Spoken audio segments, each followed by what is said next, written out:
हरिः ओम्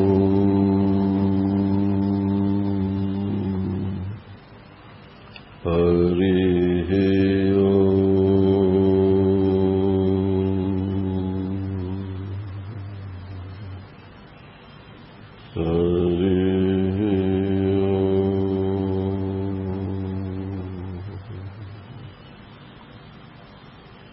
गुरुर्ब्रह्मा गुरुर्विष्णु गुरुर्देवो महेश्वरः गुरुः साक्षात् परब्रह्म तस्मै श्रीगुरुवे नमः।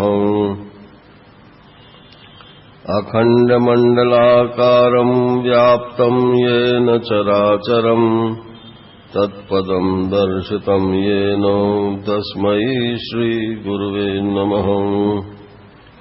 अज्ञानतिमिरान्धस्य ज्ञानाञ्जनशलाकया चक्षुरुन्मीलितं येन तस्मै श्रीगुरुवे नमः। वसुदेवसुतं देवं कंसचाणूरमर्दनं देवकी परमानन्दं कृष्णं वन्दे जगद्गुरुम्।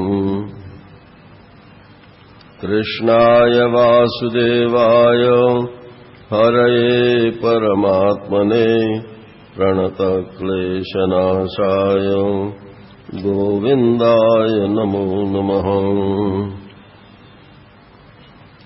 मूकं करोति वाचालं पङ्गुं लङ्घयते गिरिं यत्कृपातमहं वन्दे परमानन्दमाधवम्। ॐ नारायण नारायण नारायण नारायण। बोलिए वृंदावन बिहारी लाल की जय। उद्धव जी ने पूछा कि भगवान आपकी पूजा कैसे की है? तो सगुण साकार की हो या निराकार की हो, तो पूजा कैसे करनी चाहिए ये आप हमको बताइए। तो भगवान ने कहा, वैदिकस्तांत्रिको मिश्रो इतिमे त्रिविधो मखः त्रयाणाम आपीप्सिते नैव विधना माम समर्चयत। पूजा तीन प्रकार की होती है, एक वैदिक तंत्र की, एक तंत्र की और एक वैदिक और तंत्र मिली हुई। तो तीनों से पूजा करनी आवश्यक नहीं है। आप अपनी रुचि और अधिकार के अनुसार देखिए कि कौन सी पूजा आपको अच्छी लगती है। वैदिक की पूजा जो होती है वो सिर्फ मंत्रोच्चारण से ही हो जाती है, और तांत्रिक की पूजा जो है उसमें वस्तु भी चाहिए। जो आजकल पूजा चलती है ये सब तांत्रिक पूजा है। और मिश्रित क्या है कि वेद के मंत्र भी बोले जाते हैं और वो सामग्री भी तंत्र के हिसाब से इकट्ठी करके पूजा में रखी जाती है। ये पंडित लोग जो कराते हैं ना, ये वैदिक विधि नहीं है, ये तांत्रिक और वैदिक मिली हुई है। तो भगवान कहते हैं कि भाई अगर किसी को कोई सी भी पूजा करनी हो तो स्त्रियों के लिए अलग से पूजा करने का विधान नहीं है। जो उनका पति करे बस वो ही उनके लिए है। तो पति के साथ बैठ जाती हैं और पति करता जाता है और उसके साथ साथ वो भी अपना योगदान करती जाती हैं। हमने तो देखा है वो जैसे आहुति डाली या कोई फूल चढ़ाया या चंदन चढ़ाए तो बस पत्नी हाथ पकड़ लेती है। हाँ, तो उसके साथ उनकी भी पत्ती डल गई उसमें। तो कहते हैं कि इसलिए पुरुष के लिए विधि बताई जा रही है सारी, कि एक तो पहली बात तो यह है कि वो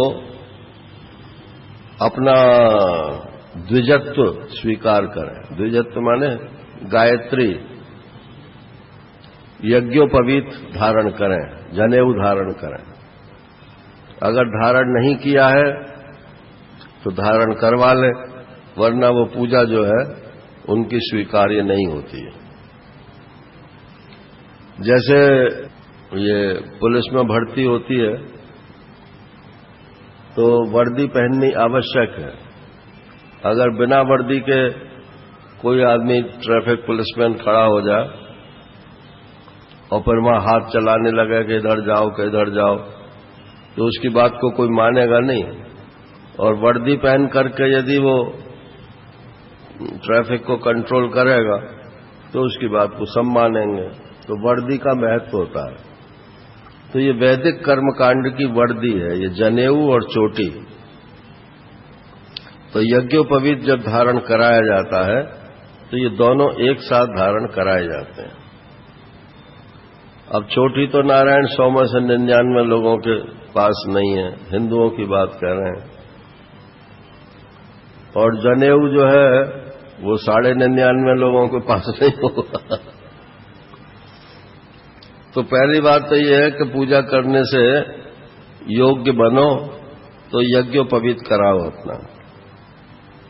और यज्ञोपवीत जो धारण कर लेता है उसके लिए गायत्री की 1 माला प्रतिदिन करना अनिवार्य होता है। दूसरे, भगवान की पूजा करी किसमें जाए ये भी सुन लो।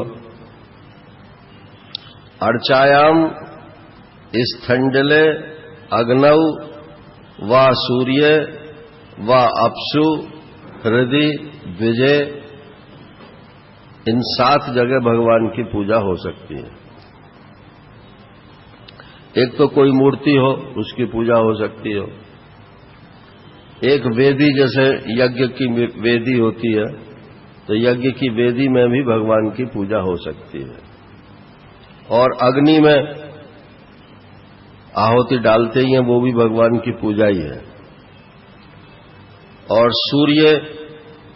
सूर्यमंडल में और जल में ये तर्पण जो किया जाता है ये जल में भगवान को की पूजा है। और अपसु हो गया।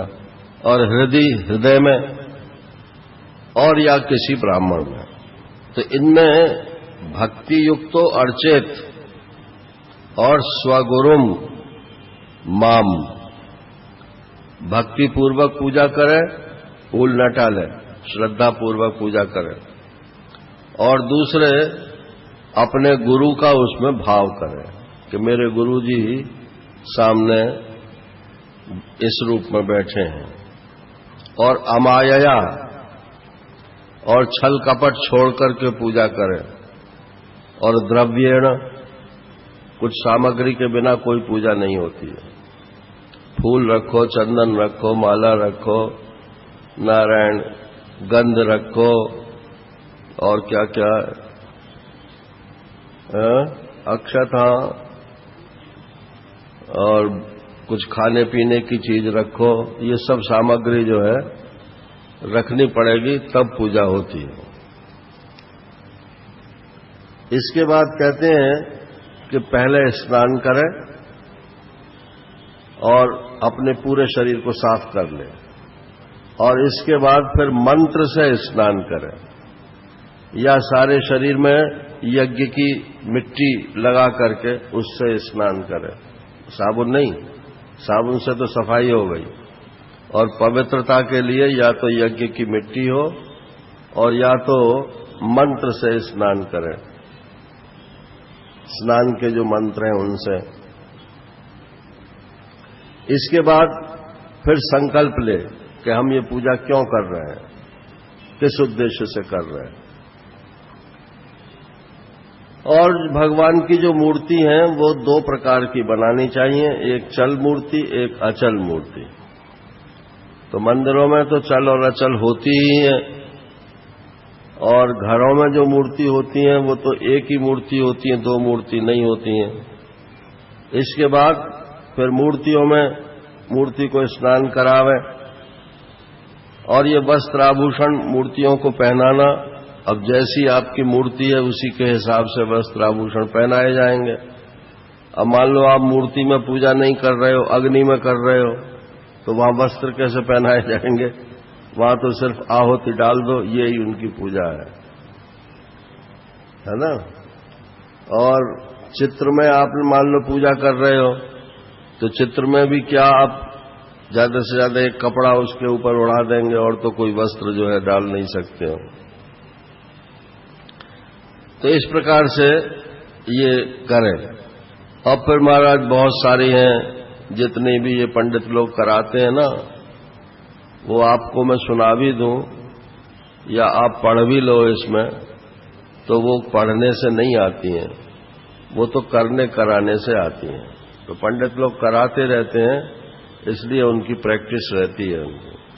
उनकी सवारी निकाले, उनके अष्टयाम पूजा वृंदावन में ठाकुर जी की होती है, उस प्रकार से ये सब पूजा का विधान इसमें दिया हुआ है।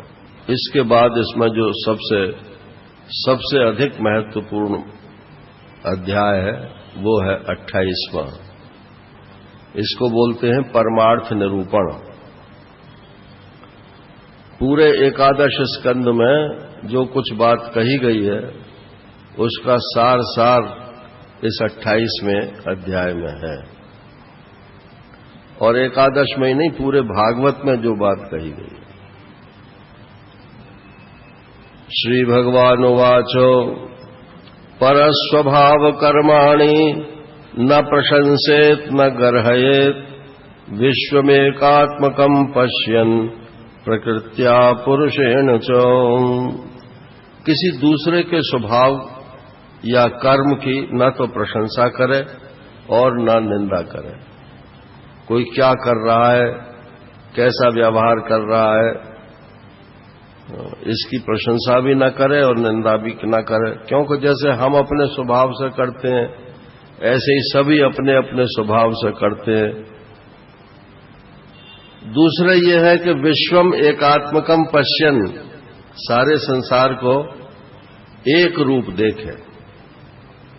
चाहे तो सब प्रकृति प्रकृति देखे और चाहे सबको पुरुष पुरुष देखे, और चाहे ये देखे कि शरीर प्रकृति है और इसके भीतर आत्मा जो है वो पुरुष है। किसी भी तरीके से देखे, सब में ऐसा ही है, सब आदमियों में। इसलिए फिर किसी की निंदा स्तुति करने की कोई बात नहीं है। यदि फिर भी आदमी कोई करता है निंदा स्तुति, तो क्या होगा कि परस्वभाव कर्माणि यह प्रशंसति निंदति स आशु भ्रश्यते स्वार्थात् असति अभिनिवेशता। अगर फिर भी करता है नारायण, तो उसका अपना ही नुकसान होगा। आशु भ्रश्यते स्वार्थात्, बहुत शीघ्र अपने स्वार्थ से भ्रष्ट हो जाएगा। माने जो उद्देश्य लेकर चला था परमार्थ का, वो उद्देश्य उसको प्राप्त नहीं होगा, क्योंकि उसने अभिनिवेश तो असत में कर लिया। घुस तो गए असत में कि सब अलग अलग है, ये खराब है, ये अच्छा है। तो अब फिर उसमें एकत्व का बोध उसे कैसे हो पाएगा? तैजसे निद्रयापन्ने पिंडस्थो नष्ट चेतना मायां प्राप्नोति मृत्युम वा तद्वत् नानार्थ दृक्पुमान। ये जो जीवात्मा है, जब इसको नींद आती है तो दो काम होते हैं, या तो ये सपना देखता है और या तो सुषुप्ति में चला जाता है। जब सपना देखता है तो ये नींद क्यों दो चीजें कर देती है कि नष्ट चेतना, जो उसकी जागृत की कॉन्शियसनेस थी, चेतना थी, वो उस समय नष्ट हो जाती है। जागृत अवस्था की क्या चेतना है? अच्छा है, बुरा है, और मेरे से अलग है ये चीजें, और भोग्य है, भोक्ता है, कर्ता है, करण है, कर्म है, ये सब अलग अलग, लेकिन संस्कार उनका बना रहता है। तो नष्ट होने पर और संस्कार बने रहने पर क्या होता है कि सपना हो जाता है। तो वही चीज जो जागृत में जैसे आप वहां देखते थे अलग अलग चीजें सब, ऐसे ही वहां भी सपने में भी दिखाई पड़ती हैं। लेकिन जो जागृत में देखा है वही आप सपने में देखें, ये नियम नहीं है। वो भी दिख सकती हैं और उसके अलावा भी दिख सकती हैं। जो नहीं देखा नहीं सुना, जो मनहु न समाए, वो सब का सब स्वप्न में दिख सकता है। नारायण। और अगर सुषुप्ति हो गई तो वो भी दिखना बंद हो जाएगा। तद्वत नानार्थ दृक्पुमान, इसी प्रकार से ये जो जागृत अवस्था है इसमें भी ये सपना चल रहा है नारायण। ये अलग अलग चीजें सब मालूम पड़ रही हैं, तो ये पुराने संस्कार जो हैं वही आपको दिख रहे हैं। पुराने संस्कारों से मैं और तू का भेद बना हुआ है, और ये सपना है। किसका सपना है, हमारा कि परमात्मा का? परमात्मा का नहीं है, आपका ही है। परमात्मा के सपने से क्या मतलब है? तो उमा कहूं मैं अनुभव अपना, सत हरि भजन जगत सब सपना। ये मेरा अनुभव है, तो आप अनुभव कर सकते हो कि ये सब स्वप्न है। स्वप्न है माने स्वप्नवत है, स्वप्न जैसा है।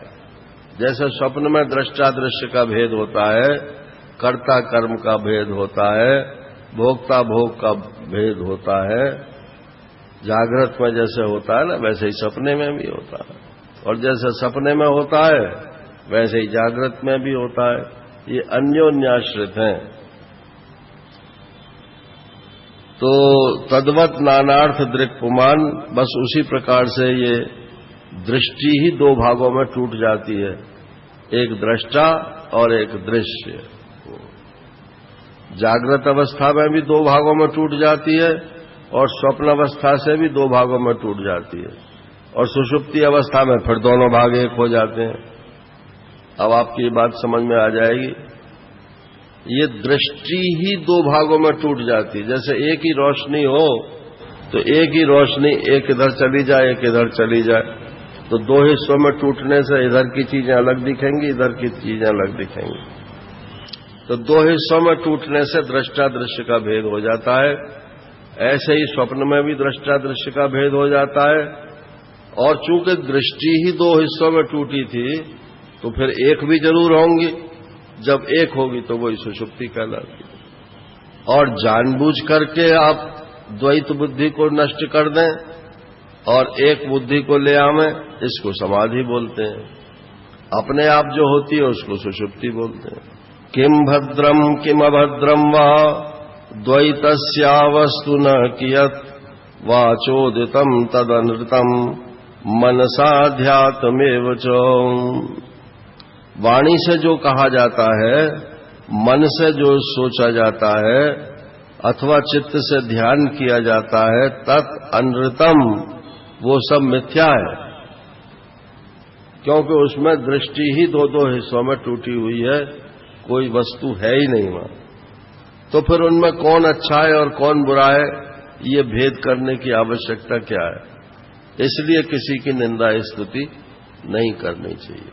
जो जैसा है ठीक है।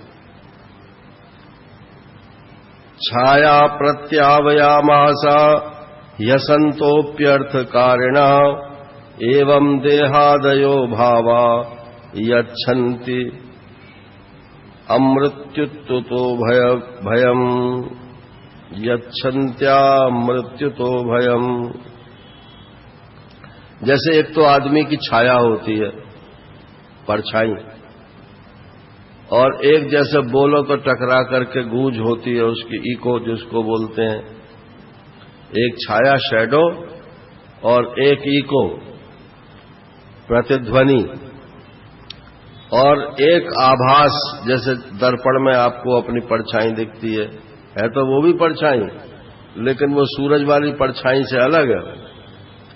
वो तो दर्पण में तो आपकी प्रकाश किरणें निकलती हैं, दर्पण से टकराती हैं और फिर वापस आती हैं। और छाया में ऐसा नहीं होता है। छाया में तो आप सिर्फ प्रकाश को रोक लेते हो तो वो काला काला जो आपको छाया दिखाई देने लगती है।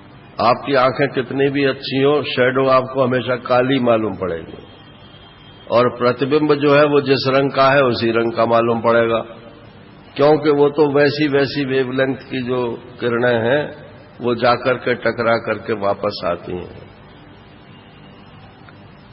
तो छाया प्रत्यावया भाषा यह संतो अपि अर्थकारिणः, वो है नहीं। छाया कोई चीज है क्या, या प्रतिबिंब कोई चीज है, या ये इको जो है, गूंज जो है, प्रतिध्वनि, ये कोई वस्तु है? ये असंता भी माने है नहीं है, लेकिन अर्थ कारणा इनसे प्रयोजन तो सिद्ध होता है। महाराज श्री सुनाते थे कि हम बाबा के साथ जब चलते थे तो बाबा छाता लेकर चलते थे, तो छाता की जो परछाई पड़ती थी उसमें हमको कर लेते थे। तो अपनी उनकी जो घाम थी सूरज की वो तो छाते से रुक गई, और हमारी जो घाम थी वो परछाई से जो है रुक गई। बहरहाल दोनों को गर्मी नहीं लगती थी। तो कहते हैं कि जैसे ये कोई वस्तु नहीं है फिर भी इनसे प्रयोजन हल हो जाता है, ऐसे ही ये संसार में कोई वस्तु नहीं है लेकिन ये अर्थकारी मालूम पड़ती हैं। खाना खाने से भूख मिट जाती है, सोने से दिमाग हल्का हो जाता है। ये सब क्रियाएं और वस्तुएं जो हैं अपना अपना गुण दिखलाती हैं। एवं देहादयो भावा यच्छन्ति अमृत्युतो भवयम्। इसी प्रकार से ये देह आदि जो पदार्थ हैं नारायण, ये अर्थकारी मालूम पड़ते हैं लेकिन वास्तव में ये हैं नहीं, और ये मृत्यु का भय उपस्थित करने वाले हैं। आत्मैव तदिदं विश्वं सृज्यते सृजति प्रभु, त्रायते त्राति विश्वात्मा, रियते हरतीश्वरः। ये समस्त विश्व जो है केवल आत्मा ही है, वही रचना करता है और वही अपने आप को ही रचता है। माने इसका निमित्त कारण कुम्हार भी वही है और इस संसार की मिट्टी भी वही है।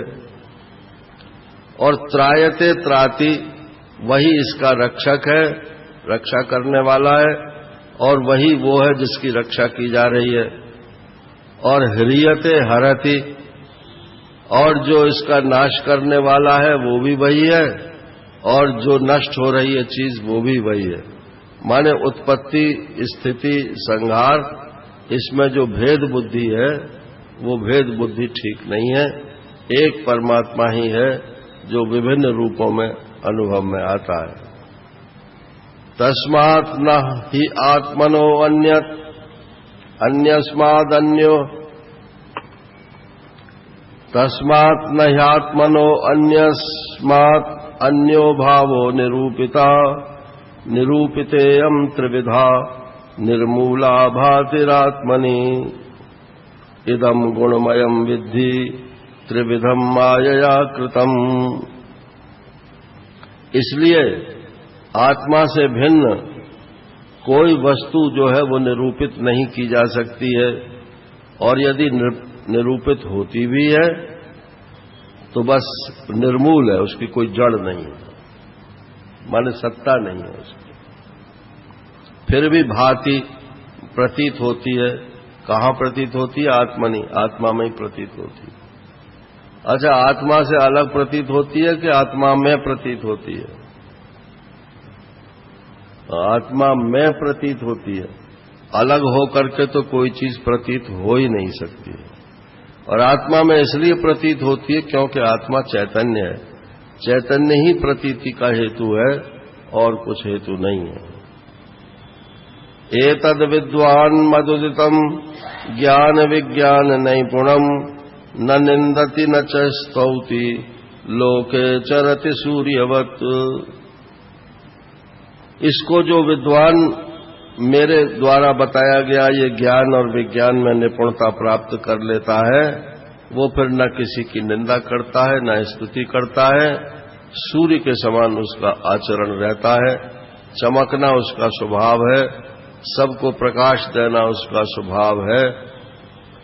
वो किसी की निंदा स्तुति में नहीं पड़ता। प्रत्यक्षेणानुमानेन निगमेन आत्मसंविदा आद्यंतवत् असद् ज्ञात्वा निस्संगो विचरेद इह। प्रत्यक्ष के द्वारा समझो, अनुमान के द्वारा समझो, शब्द प्रमाण के द्वारा समझो, अथवा अपने अनुभव के आधार पर समझो। जब समझोगे तब यही समझोगे कि सारे संसार में ये सारा संसार आदि और अंत वाला है, पैदा हुआ है, मरेगा। इसलिए इस सबसे असंग रहना चाहिए। जो चीज छूटने वाली है, अगर हमें ये मालूम पड़ जाए कि कल ये चीज हम पे नहीं रहेगी, तो आज उसकी आसक्ति रहेगी, आसक्ति अपने आप ढीली हो जाएगी। लेकिन अगर ये हो कि नहीं, ये तो अभी 10 वर्ष हमारे पास रहनी है, तो वो आसक्ति नहीं खत्म होती। तो ये असंग शस्त्र जो है, इसमें 2 बात है। एक तो किसी की निंदा स्तुति मत करो, और दूसरे कोई चीज रहने वाली है नहीं, इसलिए सब जब छूटने ही वाली है तो किसको पकड़ कर रखने का आग्रह करें।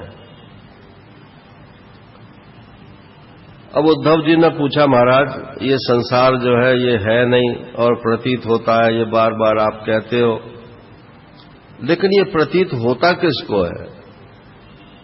आत्मा जो है वो तो शुद्ध चैतन्य है, और देह जो है वो जड़ है।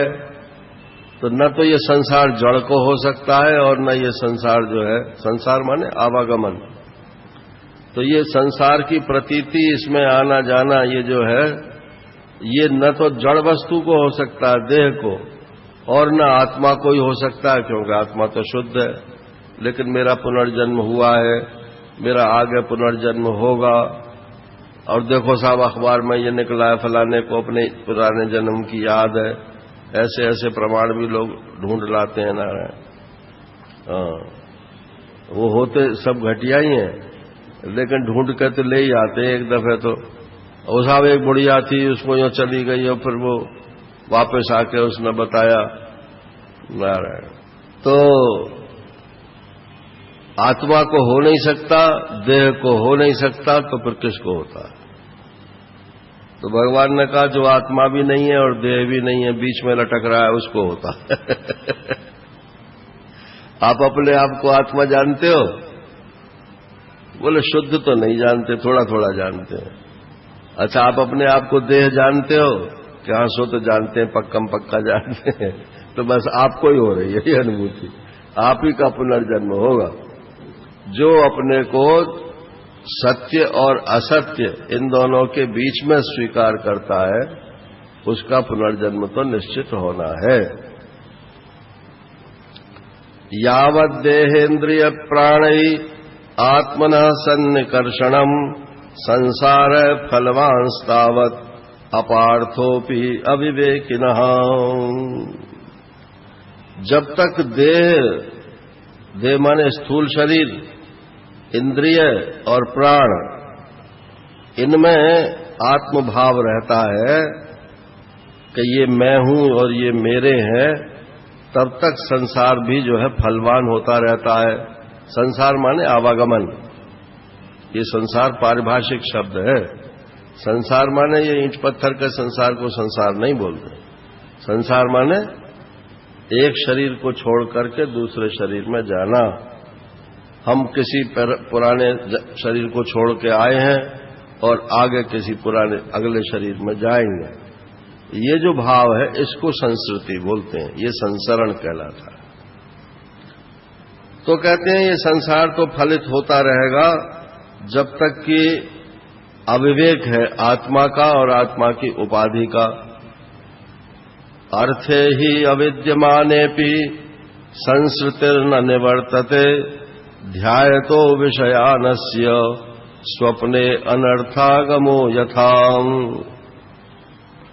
कहते हैं वस्तु है नहीं, अर्थे ही अविद्यमाने भी, उनकी विद्यमानता ही नहीं है, वस्तुएं है ही नहीं, सत्ता ही नहीं है उसकी। बोले हमने जान लिया कि सत्ता नहीं है तो हमारा संसार निवृत्त हो जाएगा? तो बोले नहीं होगा। अर्थे ही अविद्यमाने भी संस्कृति न निवर्तते, ये पुनर्जन्म आपका इतने जानने मात्र से खत्म नहीं होगा। क्यों कि ध्यायतो विषयानस्य स्वप्ने अनर्थागमो यथा। जैसे ध्यान करने से स्वप्न का अनर्थ जो है सामने प्रकट हो जाता है और फिर नष्ट नहीं होता है, इसी प्रकार से जब तक विषयों का ध्यान नहीं छूटेगा तो ध्यान करने से क्या हो जाता है कि विषयाकार वृत्ति हमारी हो जाती है और विषयाकार वृत्ति ही संसारिता को जन्म देती है। यथा ही अप्रतिबुद्धस्य प्रस्वापो बहवनर्थभृत सएव प्रतिबुद्धस्य न वै मोहाय कल्पते। जैसे सोया हुआ व्यक्ति और बहुत से अनर्थों को धारण करता है स्वप्न में, लेकिन जब वो प्रतिबुद्ध हो जाता है, जग जाता है, तो न वै मोहाय कल्पते, फिर वो उस मोह में नहीं पड़ता है। इसी प्रकार से बस जगना है नारायण, और कुछ नहीं है। मोह निशा सब सोवन हारा, देखें सपन अनेक प्रकारा। यही जग जागहि जामिन जोगी, परमारथी प्रपंच वियोगी। तो जानिए तब ही जीव जग जागा, जब सब विषय विलास विरागा। जब समस्त विषयों के विलास से वैराग्य हो जाए तब समझो कि हम जग गए। समस्त क्यों लगा दिया? क्योंकि सब सपने के ही विषय हैं, तो इसमें न कोई हल्का है, न भारी है, न छोटा है, न बड़ा है, न अच्छा है, न बुरा है। तो समस्त विषयों से वैराग्य होना चाहिए। वो कब होगा? जब जग जाओगे। तो अभी क्या सो रहे हैं हम तो जगे हुए। तो बोले आप जागृत अवस्था में जग रहे हो, अपने स्वरूप में नहीं जग रहे हो। हम जो आत्मा है उस आत्मा के स्वरूप में यदि आपकी बुद्धि जग जाए तो फिर आपको ये सब स्वप्न जैसा ही मालूम पड़ेगा। शोक, हर्ष, भय, क्रोध, लोभ, मोह, स्पृहा और फिर आदया अहंकारस्य दृश्यन्ते जन्म मृत्युश्च न आत्मना। ये शोक होना, हर्ष होना, भय होना, क्रोध होना, लोभ होना, मोह होना और कंपटीशन होना, नारायण, ये अहंकार के ही सब दृश्य हैं। अहंकार माने ये जो ईगो है, कर्ता जो इस शरीर के भीतर है उसको अहंकार बोलते हैं। ये जो ईगो है, अहंकार जो है, बस इसके ये दृश्य है, कर्ता के दृश्य हैं, भोक्ता के दृश्य हैं, प्रमाता के दृश्य हैं। देखो, कर्ता, भोक्ता और प्रमाता, ये शब्द भारी तो नहीं लग रहे? कर्ता माने करने वाला और भोक्ता माने भोगने वाला और प्रमाता माने जानने वाला, इंद्रियों के द्वारा जो जानता है। तो ये तो मैं ही हूं, तीनों मैं ही करता हूं, मैं ही भोगता हूं, मैं ही प्रमाता हूं। तो जीव को ये कर्ता, भोक्ता, प्रमाता बोलते हैं। तो इसी को अहंकार बोलते हैं। जीव कहो या अहंकार कहो, अहंकार माने अहम क्रियते। अहम जब क्रियाशील होता है तब उसको अहंकार बोलते हैं। तो मोटे रूप से ऐसे बोल दो कि ये सब कर्ता के ही दृश्य है, उन्हीं से ये जन्म मृत्यु माने संसार होता है। न आत्मना, ये आत्मा में जन्म मृत्यु नहीं होती। देहेन्द्रिय प्राण मनोभिमानो जीवोन्तरात्मा गुण कर्म मूर्ति सूत्रम महानित्य ऊर्ध्व गीता संसार आधावति काल तंत्र। ये जो जीव है ये क्या है कि भीतर जो अंतरात्मा है, यानी शुद्ध आत्मा, अंतरात्मा माने शुद्ध आत्मा। तो ये जो शुद्ध आत्मा है ये देह, इंद्रिय, प्राण और मन देह, इंद्रिय, प्राण और मन, पूरा ये स्थूल सूक्ष्म शरीर आ गया। तो इनके साथ जब अभिमानी बन जाता है इनका, देह मेरा, प्राण मेरे, कर्म मेरा और नारायण मन मेरा, इनका जब अभिमानी बन जाता है तब उसी का नाम जीव कहलाता है। और फिर जिस टाइप का, माने जीव कोई अलग से वस्तु नहीं है, बस एक मान्यता है। और वो मान्यता कब तक रहेगी? जब तक ये शरीर रहेगा। तो आप जीव को जीव मत जानो। मान तो रहे हम जीव को जीव, लेकिन मैं बोल रहा हूं कि जीव को जीव मत जानो, जीव को परमात्मा जानो। और फिर जो पहली मान्यता है आपकी जीव के बारे में, वो मान्यता अपना काम करती रहेगी, आपके शरीर में काम होता रहेगा। नारायण, आप करता हो ये आपको भान नहीं होगा, क्योंकि आप तो अब जीव नहीं रहे, आप तो अब ब्रह्म हो गए। देहेन्द्रिय प्राण मनोभिमानो जीवोन्तरात्मा गुण कर्म मूर्ति। अब जैसा उसका गुण है और कर्म है, वैसी ही उसकी शक्ल बन जाती है नारायण इस जीव की।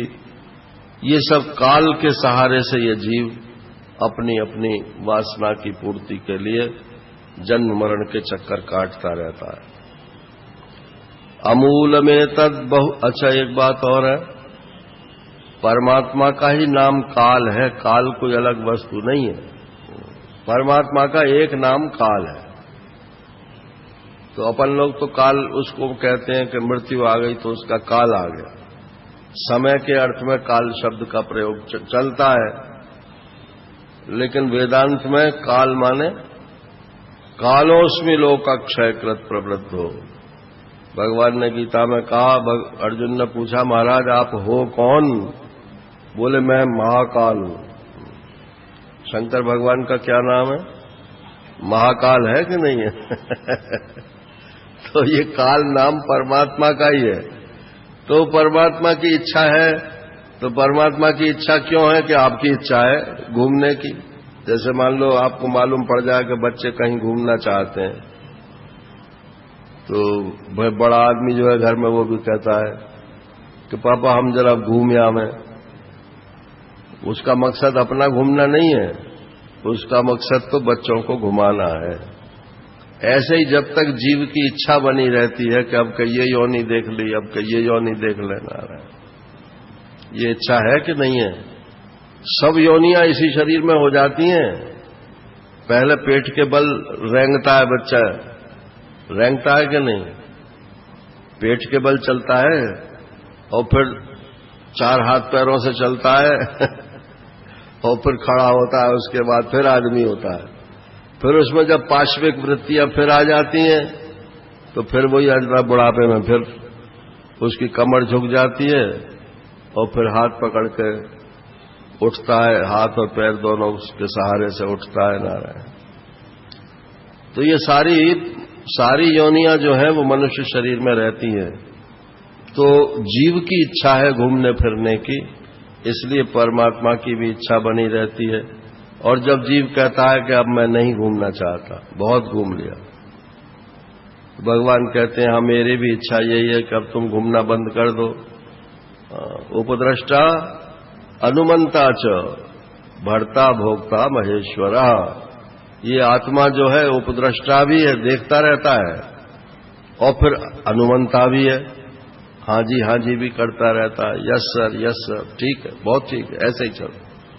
जब जीव अपनी फाइल बदल देता है कि अब नहीं, तो बोले हाँ मैं भी यही चाहता हूं अब नहीं, तो मोक्ष हो जाती है। जब तक स्वयं नहीं चाहोगे तब तक मोक्ष नहीं हो सकती है नारायण।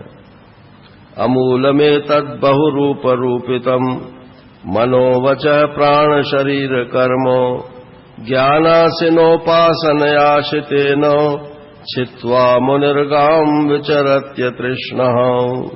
ये संसार तो है लेकिन इसका कोई मूल नहीं है। मूल नहीं है माने ये सब माया से दिख रहा है, इसकी अपनी स्वतंत्र सत्ता नहीं है। और बहुरूप रूपितम, ये बहुत इसके रूप जो है दिखलाई पड़ते हैं।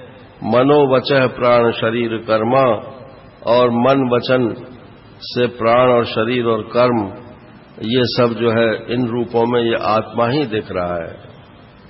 ज्ञानासिनोपासनया शितेन, अब अपनी ज्ञान की तलवार तुम्हारी जरा जंग खा गई है, इस ज्ञान की तलवार को जरा पैनी कर लो। तो ये पैनी कैसे होती है? विवेक वैराग्य से। ज्ञान की तलवार जो पैनी होती है वो विवेक वैराग्य से पैनी होती है। तब फिर छित्वा, इस अहंकार को छांट के मार दो नारायण, इसकी छेद दो। ऐसा मुनि जो है वो गाम विचरति, पृथ्वी पर विचरण करता है। अतृष्णा, उसमें अब कुछ पाने की इच्छा नहीं है। इसको आप आसान बात मत समझना। कुछ पाने की इच्छा न होना ये कोई आसान बात नहीं है, लेकिन जब ये इच्छा हो जाती है फिर उसकी मोक्ष को कोई रोक भी नहीं सकता है। तो बोले इतनी मुश्किल बात क्यों बता रहे हैं? फिर जब ये मुश्किल है तो इतनी मुश्किल बात क्यों बता रहे हैं? अरे भाई, बात तो सब बतानी पड़ेंगे। ये भी एक बात है जो तुम्हें जाननी चाहिए कि एक ऐसी स्थिति आती है जब आपको कुछ नहीं चाहिए। जाहि न चाहिए कबहु कछु, तुम सन सहज सनेव, बसहु निरंतर तासुर, सोराउर निज गेव। ये वाल्मीकि जी ने अंतिम स्थान बताया भगवान के रहने कि जिसको कुछ भी नहीं चाहिए और कभी नहीं चाहिए। जाहि न चाहिए कबहु कछु, और तुम सन सहज सने, बस आपके प्रति सहज स्नेह है। ये जीव और ईश्वर साथ साथ ही पैदा होते हैं, इसलिए सहज स्नेह है। ज्ञानम विवेको निगमस्तपश्च, प्रत्यक्षमैतीयमथानुमानम, आद्यंतरो यस्य यदेव केवलम, कालश्च हेतुश्च तदेव मध्ये। ज्ञान किसे कहते हैं? विवेका। विवेक का ही नाम ज्ञान है। आत्मा क्या है, अनात्मा क्या है, ये वेद के अनुसार जो जान ले उसको ज्ञान हो गया। इसको परोक्ष ज्ञान बोलते हैं नारायण। फिर तप, प्रत्यक्ष के द्वारा, ऐतीय माने इतिहास के द्वारा, दृष्टांतों के द्वारा, अनुमान के द्वारा जब जानोगे तब यही जानोगे कि आद्यंतयोरस्य यदेव केवलम, ये सब आदि अंत वाले हैं और केवल वही जो है सत्य वस्तु है जो आदि में थी, जो अंत में रहेगी, वही बीच में भी है। उसका नाम चाहे परमात्मा रख लो और चाहे काल रख लो। ये मैंने बताया ना कि ये सबसे इम्पोर्टेंट चैप्टर है ये पूरी भागवत का। अकेले एकादश स्कंद का नहीं, पूरी भागवत का ही ये 28वां जो चैप्टर है, परमार्थ निरूपण नाम ही इसका है, परमार्थ निरूपण। इसलिए इसके श्लोक ज्यादा पढ़ रहा हूं मैं। यथा न यत्पुरस्तादुत यन्न पश्चात, मध्ये च तन्न व्यपदेशमात्रम, भूतम प्रसिद्धम च परेण यत् यत्, तदेव तत्स्यातिथि में मनीषा। महाराज श्री इसको, इस श्लोक को बहुत बोलते थे। मेरे ख्याल से उनके हर वेदांत के प्रवचन में आपको ये मिल जाएगा। वेदांत के हर प्रवचन में नहीं कह रहा हूं, हर वेदांत के प्रवचन में माने जितने उपनिषदों के प्रवचन हैं उन सब में ये श्लोक आपको मिलेगा। न यत् पुरस्तात्, जो पहले नहीं था, उत यन्न पश्चात, जो बाद में नहीं रहेगा, मध्ये च तन्न व्यपदेशमात्रम, बीच में भी वो नहीं है, सिर्फ नाम है, नाम, वस्तु कुछ नहीं है। भूतम प्रसिद्धम च परेण यत् यत्, जिससे मनुष्य की सिद्धि होती है, प्रसिद्धि होती है, और जो उसका उपादान कारण है वही उसका स्वरूप होता है। जैसे मिट्टी है तो घड़ा मिट्टी से बना है, अगर घड़े में से मिट्टी निकाल लो तो घड़ा ही गायब हो जाएगा। तो मिट्टी जो है वो घड़े का उपादान कारण है। लेकिन इस घड़े की प्रसिद्धि किससे हो रही है? जो घड़े को जान रहा है उससे उसकी प्रसिद्धि हो रही है। इसी प्रकार से ये संसार बनाया किस मटेरियल से है? तो बोले परमात्मा से ही बना है, परमात्मा ही इसका उपादान कारण है। और इसकी प्रसिद्धि किससे हो रही है? बोले ज्ञाता से, साक्षी से।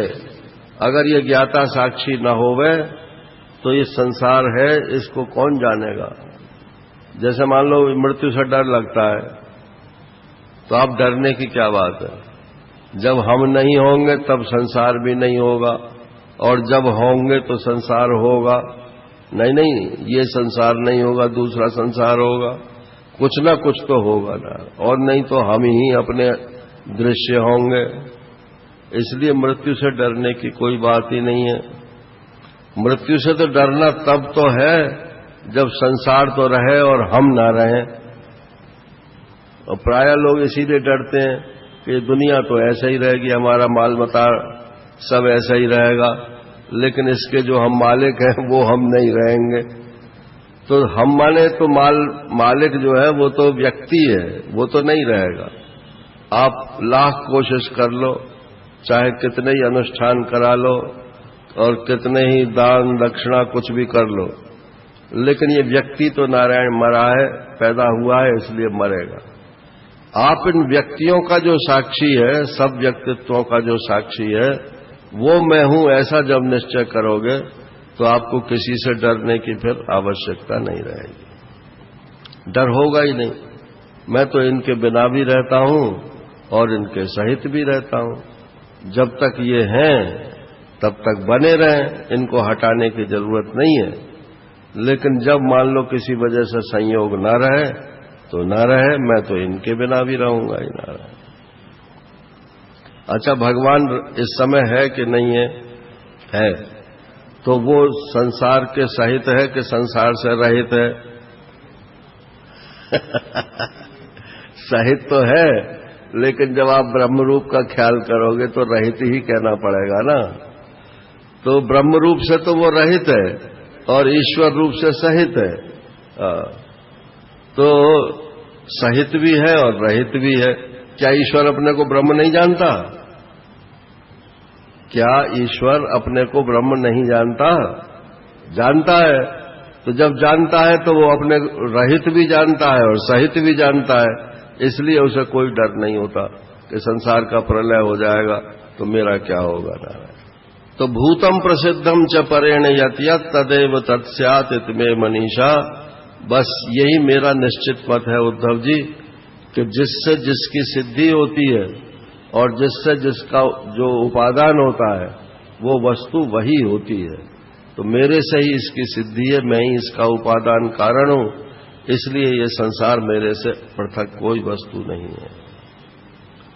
अविद्यमानोप्यवभासते यो वैकारिको राजस सर्गवेशो ब्रह्म स्वयं ज्योतिरितो विभाति ब्रह्मेन्द्रियार्थात्म विकार चित्रम। अविद्यमानोपि अवभासते, ये संसार है तो नहीं लेकिन अवभासते, ये भाषित होता है। संसार भाषित होता है कि हम ही भाषित होते हैं? सोच के बोलना जरा। संसार के रूप से मैं ही दिख रहा हूं या संसार मुझसे अलग दिख रहा है? संसार के रूप से मैं ही भासता हूं। ये मुंडक श्रुति है। सर्वभूतैर विभाति, सब भूतों के द्वारा मैं ही विभाषित होता हूं नारायण। तो एवं स्फुटम ब्रह्म विवेक हेतु भी परापवादेन विशारदेन छित्त्वात्म संदेह मुपारमेतो स्वानंद तुष्टोखिल कामुकेभ्य। इस प्रकार से स्पष्ट ब्रह्म विवेक होना चाहिए और जो ब्रह्म नहीं है उसका अपवाद उसकी दृष्टि में बिल्कुल स्पष्टम होना। अपवाद माने काटना नहीं होता है। वाद जो माने आपने उसकी जिसकी स्थापना की थी उसका अप कर दिया, माने उसे हटा दिया। जैसे कोई सिद्धांत आप पहले निर्णय करो कि हां संसार है, ये एक वाद है। संसार है या नहीं है, तो है एक वाद है और नहीं है एक वाद है। अब जब आपका ये समझ में आ गई कि संसार नहीं है, तो है पने का वाद जो है उसका अपवाद हो गया, वो अपगत हो गया, लॉस्ट। तो कैसे हम इसका अपवाद करें कि नात्मा वपुः पार्थिवमिन्द्रियाणि देवायसुरवायुजलम् हुताशो मनोन्नमात्रम् धिषणा च सत्वम् अहंकृति खम क्षितिरर्थ साम्यम। ये वही है मनोबुद्धि अहंकार चित्तानिनाहम न च प्राण संज्ञा न च क्या है न। हाँ, तो वो जो है न मैं मन हूं, न बुद्धि हूं, न प्राण हूं, न भूत हूं, न पृथ्वी हूं, न जल हूं, न आकाश हूं, इस प्रकार से सबका जो अपवाद करना है, बस यही इस आत्मा को पकड़ने का एकमात्र तरीका है। अब आ जाओ वो रमण महर्षि की बात पे। रमण महर्षि कहते थे कि जब कोई समस्या तुम्हारे सामने आवे तब ये पूछो कि ये समस्या किसको हो रही है। कि समस्या तो मेरे को ही हो रही है, तो मैं कौन हूं। महाराज जी उनका दर्शन करने गए थे, बहुत सारे लोग गए थे। गीता प्रेस गोरखपुर की एक तीर्थ यात्रा ट्रेन गई थी, तो उसमें गए थे महाराज।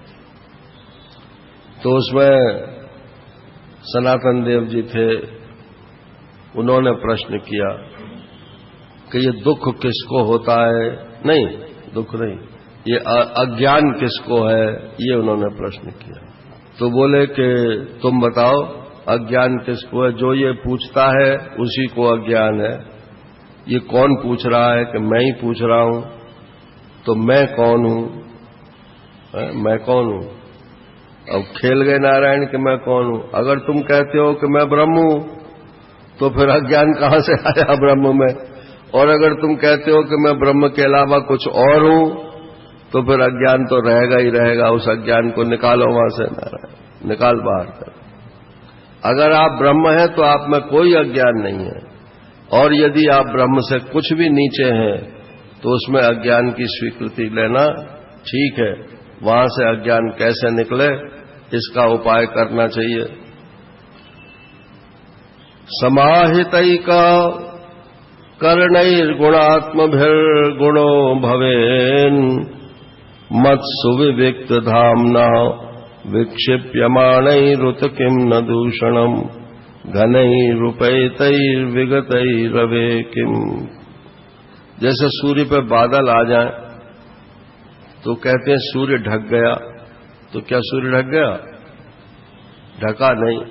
और फिर बादल छट गए तो अब क्या सूर्य मुक्त हो गया उन बादलों से। जैसे ग्रहण होता है तो सूर्य ग्रहण हुआ तो सूर्य ढक गया, चंद्र ग्रहण हुआ तो चंद्र ढक गया। अरे तो ये कोई ढकते ढकाते थोड़े ही है, और ना इनका मोक्ष होता है। लेकिन लिखा तो यही जाता है कि इतने बजे मोक्ष होगा, इतने बजे ग्रहण चालू होगा। अब डर रहे हैं कि इतने बजे ग्रहण होगा, जाने क्या हो जाएगा ना। एक नेचुरल फिनोमेनन को इतना जो है गंभीर बना दिया है कि लोग अपना काम धंधा छोड़कर घर के भीतर घुस जाते हैं तो कहते हैं कि जैसे सूर्य पर से बादल आ गए तो सूर्य ढकता नहीं है, और सूर्य पर से बादल छट गए तो सूर्य कोई मुक्त नहीं होता है। इसी प्रकार से जिसने आत्मा का अनुभव कर लिया, उसकी इंद्रियां यदि कंट्रोल में आ गई तो क्या फर्क पड़ा, और उसकी इंद्रियां कंट्रोल में नहीं आई तो क्या फर्क पड़ा। उसे तो अपनी इंद्रियों में अहम मम बुद्धि होती नहीं है। जिसको अहम मम बुद्धि हो वो इंद्रियों को कंट्रोल करे। इसका उल्टा अर्थ मत समझ लेना कि फिर इंद्रियों को छोड़ दो छुट्टी पाने।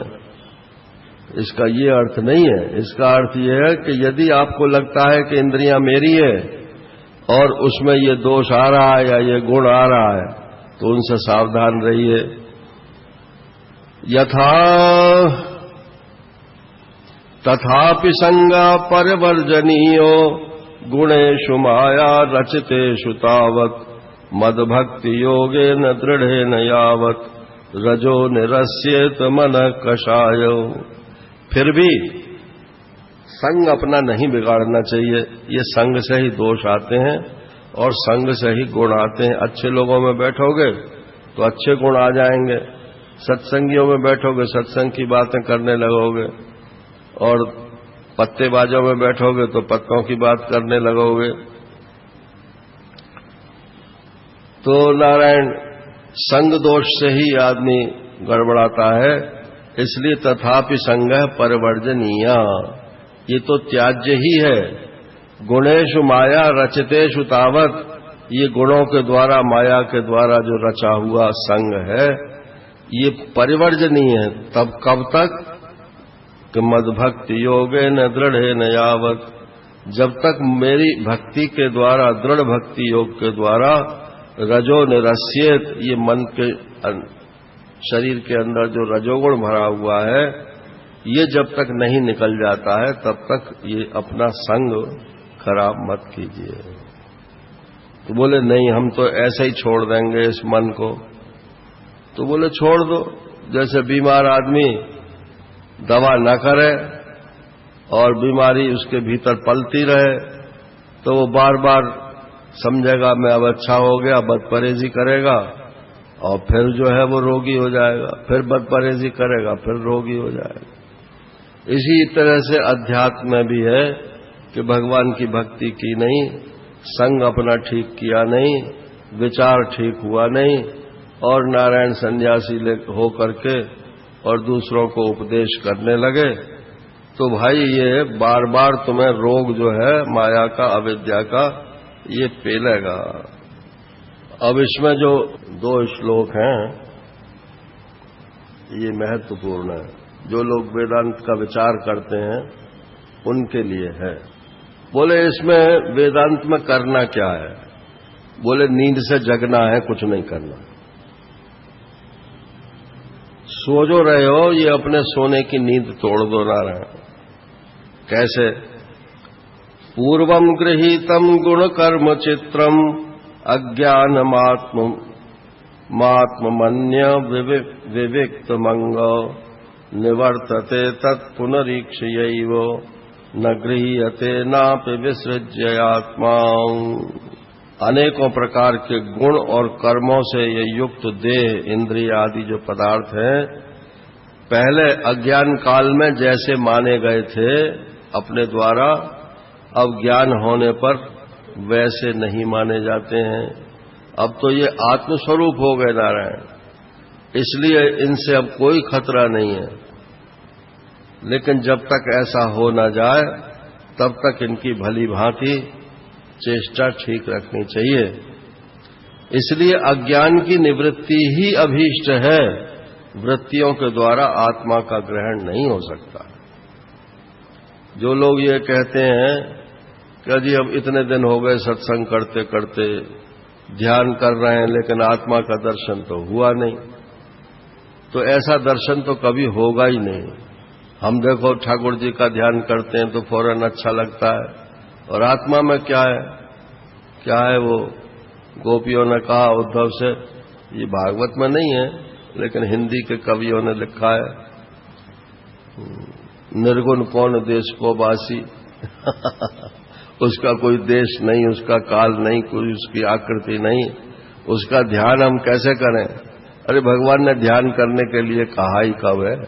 ध्यान तो हमेशा परिच्छिन्न वस्तु का होता है, अपरिच्छिन्न का ध्यान नहीं होता है, अपरिच्छिन्न का ज्ञान होता है। नारायण, एक महाराज श्री का शायद ग्रंथ लिख तो गया है, वो प्रकाशित नहीं हुआ है, ध्यान और ज्ञान। हाँ, वो जब आ जाए तो उसे पढ़ना।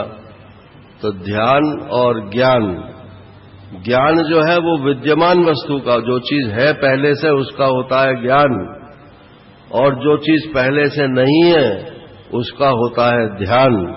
तो आत्मा का ध्यान नहीं होता है, आत्मा का ज्ञान होता है, क्योंकि आत्मा वस्तु हमेशा से है।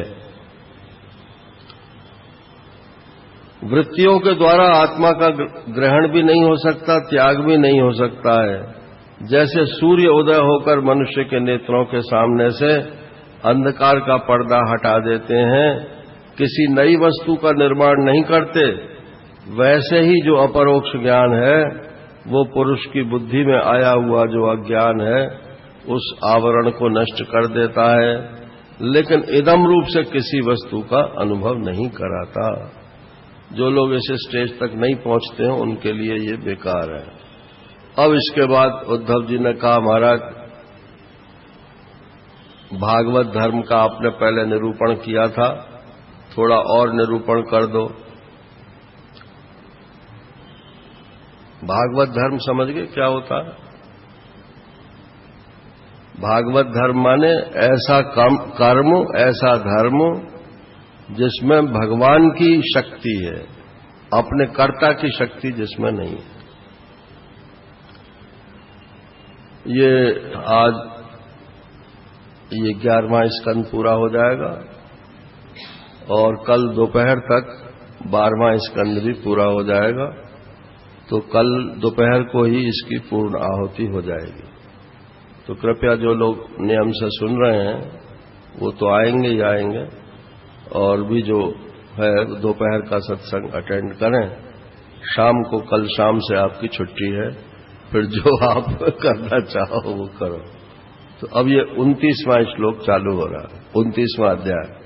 कुर्यात् सर्वाणि कर्माणि मदर्थम शनकै स्मरन् मय्यर्पित मनश्चित्तो मद्धर्म आत्म मनोरति। एक बार उड़िया बाबा जी के सामने की बात है, तो एक अलीगढ़ के प्रोफेसर थे, उनका नाम था भूदेव शर्मा, संस्कृत के प्रोफेसर थे। तो वो बाबा के पास आते जाते थे, तो वो आए हुए थे, और वो दार्शनिक टाइप के व्यक्ति भी थे कुछ। तो महाराज जी से अटक गए। अब वो 1 घंटा हुआ, 2 घंटा हुआ, 3 घंटा हुआ, वो बात ही खत्म न हो उनकी, बात में से बात। भोजन का टाइम था, वो भी निकल गया। तो बाबा स्वयं रोटी बांटते थे ना, तो उन्होंने कहा कि अरे वो संतनु नहीं आया। कभी वो अखंडानंद जी नहीं बोलते थे, तो बोले वो संतनु नहीं आया। तो बोले महाराज वो भूदेव शर्मा को समझा रहे हैं। बोले भूदेव शर्मा, वो उसको तो 3 घंटे हो गए कि हाँ अभी तो जो है दोनों का शास्त्रार्थ चल रहा है। तो बाबा उठे वहां से और डंडा लेके आए, बोले कि उठ, जो बात तुझे 30 बरस में नहीं, 30 बरस में जो तूने बात प्राप्त की है वो 3 घंटे में समझाना चाहता है। तो नारायण मैं आपको कितना भी सुना दूं, जो बात बड़े परिश्रम से प्राप्त हुई है या ग्रंथों में जो बड़े परिश्रम से लिखी गई है, वो आपको 10 दिन में, 15 दिन में, इतने घंटे में प्राप्त हो जाएगी ऐसा तो है नहीं। उसके लिए तो आपको खुद श्रम करना पड़ेगा। तो इसलिए बाकी का हिस्सा मैंने छोड़ दिया। अब ये कहते हैं कि कुर्यात् सर्वाणि कर्माणि मदर्थम शनकै स्मरन्। जो मेरा भक्त हो उसको चाहिए कि सारे कर्म वो मुझको अर्पित करके करे, मेरा स्मरण करते हुए और अपने कर्तव्य का पालन करे। तस्मात् सर्वेषु कालेषु माम अनुस्मर युध्य च। ये गांठ में बांध लेना चाहिए कर्मयोगियों के लिए। कुछ ही दिनों में उसका मन जो है मेरे चित्त में अर्पित हो जाएगा और वो आगे बढ़ जाएगा अपनी कक्षा में। और ऐसी जगह रहने की कोशिश करे जहां पर मेरे भक्त लोग रहते हों। ये भागवत धर्म है। माने रहने की बात का मतलब सिर्फ यहां संगत का है। संगति उन लोगों के बीच में बैठे जहां भगवान की चर्चा होती हो। देशान पुण्यान आश्रयित मदभक्तै साधुभिः श्रुतान देवासुर मनुष्येषु मदभक्त चरितान च। और मेरे भक्तों का चरित्र जो है सुने। ये महापुरुषों की जो जीवन चरित्र हैं, इनको पढ़ने से साधक को बहुत लाभ होता है। ये तो जो चलते हैं इस मार्ग में उनको इस बात का अनुभव होगा। दो बात हुई। तीसरी बात हुई कि मामेव सर्वभूतेषु बहिरंतर अपावृतम ईक्षेत आत्मनिचात्मानम यथा खम अमलाशया। तो मुझको सब भूतों में देखे, भाव करे कि सब में परमात्मा ही परमात्मा है, ऐसा भाव करे। पहली बार जब हम किसी वस्तु को देखें, किसी व्यक्ति को देखें, तो फर्स्ट रिएक्शन जो होना चाहिए वो ये होना चाहिए कि ये भगवान है। और उसके एक सेकंड के बाद ही आप चाहे उसका नाम लेकर के उसके साथ जैसा व्यवहार करना हो करो, लेकिन सबसे पहला रिएक्शन जो मन में आवे वो ये होना चाहिए कि ये भगवान है। तो हमारे आचार्य जी जो है ना, स्वामी भागवतानंद जी महाराज, तो उनकी ये शैली है, बोले आओ नारायण बैठा आओ नारायण। अब ये आओ नारायण का मतलब ये नहीं है कि नारायण संबोधन करके क्या हुआ कि जो उनका वो फर्स्ट रिएक्शन था वो नारायण का हो गया। ऐसे ही जो भी आपको व्यक्ति आपके सामने आवे तो उसमें पहले आप नारायण अपने मन में बोल करके उसको नारायण बना उसका स्वीकार कर लीजिए। अब कहते हैं कि ये तो हमने भक्त के लिए बात बताई, लेकिन असली ज्ञानी भी वही है जो सब में परमात्मा की दृष्टि रखता है। ब्राह्मणे पुलकसे स्तेने ब्रह्मण्य अर्के स्फुलिंग के अक्रूरे क्रूर के चैव समदृक् पंडितो मतः। ये श्लोक भी महाराज श्री बहुत बोलते थे।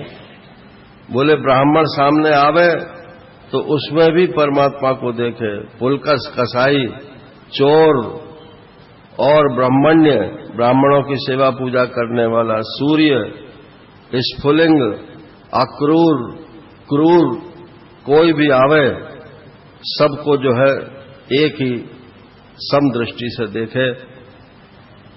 विसृज्य स्मयमानान् स्वान् दृशं व्रीडां च दैहिकीं प्रणमे दंडवत् भूमौ श्वचांडाल गोखरम। सामने जो भी व्यक्ति आवे उसको क्या करे कि प्रणमे दंडवत, डंडे के समान उसको प्रणाम करे, माने जमीन में लेट करके प्रणाम करे। लेकिन इसको करने मत बैठना, इसका नहीं तो आपको किसी पागल खाने में भर्ती होना पड़ेगा। तो दंडवत वत है ना इसमें, तो डंडा नहीं बनना। जैसे डंडा जमीन में लेट के प्रणाम करता है, ऐसे आप इतने विनीत होकर के अपने मन में उसको प्रणाम करो। वो चाहे श्व हो, कुत्ता हो, चांडाल हो, गऊ हो या गधा हो, कोई भी क्यों ना हो, अपने मन में उसे ब्रह्म जान करके प्रणाम करो। हाथ जोड़ लो। महाराज श्री जब जाते थे वहां अरे उड़िया बाबा जी के आश्रम में प्रवचन के लिए शाम को जाते थे, तो रास्ते में गंदा पड़ा रहता था, तो वहां सुअर घूमते रहते तो साथ चलने वाले लोग जो थे वो भगाते थे उन्हें सुअरों को। तो वो कहते अरे नहीं नहीं नहीं भाई, नहीं नहीं भाई, देखो वराह भगवान जो है वो कितने सुंदर लग रहे हैं।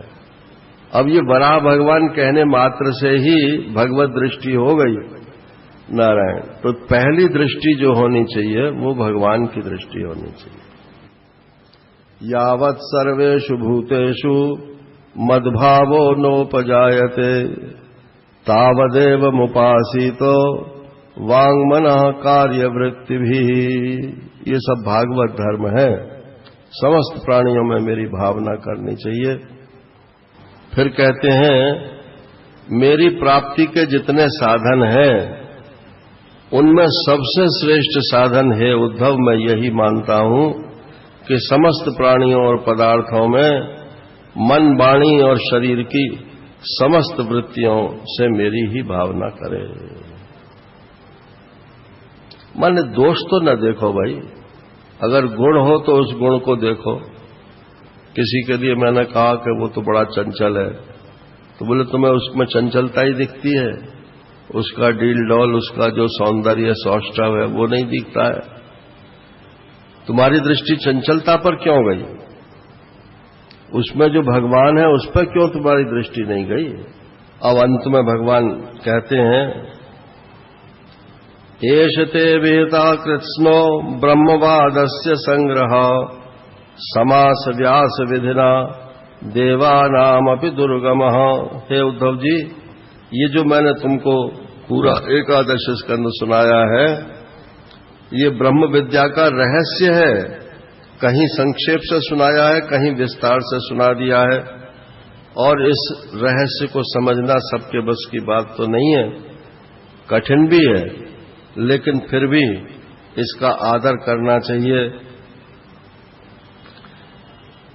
इस ज्ञान को जो समझ लेता है, इसका जो मर्म समझ लेता है, उसके हृदय की संशय ग्रंथियां छिन्न भिन्न हो जाती हैं, वो मुक्त हो जाता है।